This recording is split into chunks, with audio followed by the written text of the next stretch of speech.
Episode 8, Replacement of the Propeller Guard.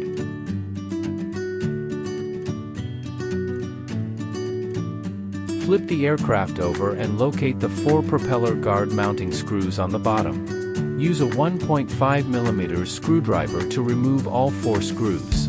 Once the screws are removed, the propeller guard will detach from the aircraft, allowing for non-guarded form flight or maintenance. Before installation, identify the correct orientation of the guard. The side with holes should face the front of the aircraft. Press the propeller guard onto the aircraft, ensuring that the front and rear clips align with the slots on the frame.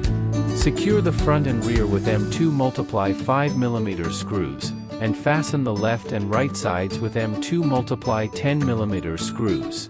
Tighten all 4 screws to complete the installation. That's all for this episode. In the next video, we will introduce propeller maintenance.